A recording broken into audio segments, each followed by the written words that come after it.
আমরা আন্দোলন করছি বাংলাদেশের দ্বিতীয় স্বাধীনতার নায়ক হাদির উপর যে হামলা হয়েছে সেই হামলাকারীরা ইন্ডিয়ার মদদে করেছে, সেই জন্যই আমরা আন্দোলন করছি। এবং বাংলাদেশের যত খুন হয়েছে সকল খুনিদের আশ্রয়দাতা হচ্ছে ইন্ডিয়া।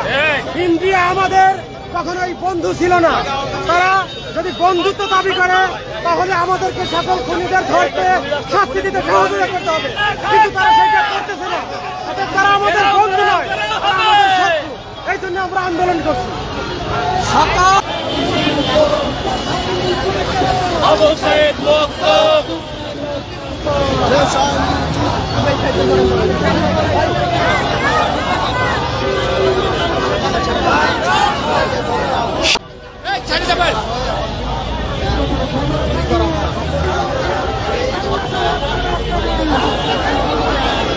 রিক্সা টানো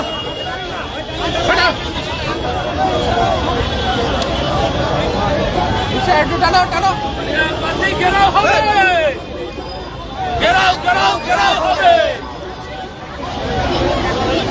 হাদিকে গুলি করার প্রতিবাদে আজকের এই বিক্ষোভ মিছিলটি কিন্তু এরই মধ্যে বাড্ডা অতিক্রম করছে। আপনারা দেখতে পাচ্ছেন যে ইন্ডিয়া হাই কমিশন ঘেরাওয়ের দাবিতে তারা এখানে একে একে আগাচ্ছেন। অসংখ্য আন্দোলনকারী ভারতীয় দালালদের বিরুদ্ধে তাদের যে বিক্ষোভ মিছিল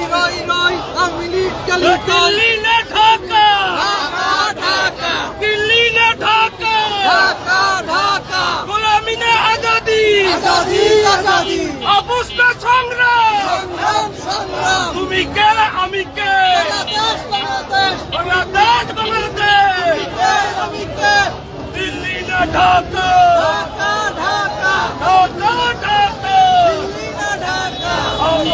সংগ্রাম গোলামি না আজাদি গোলামি না আজাদি দিল্লি না ঢাকা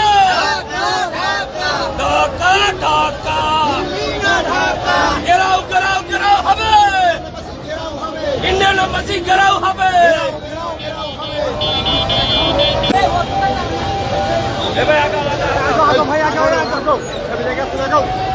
বাংলাদেশের যত খুনি আছে সকল খুনিকে ভারত রাষ্ট্রীয়ভাবে আশ্রয় দিয়েছে। এই জন্য আমরা মনে করি ভারত একটা জঙ্গলি রাষ্ট্র। এই জঙ্গলি রাষ্ট্রের এই দেশে দূতাবাস থাকার কোনো প্রয়োজন মনে করি না। ইনশাআল্লাহ।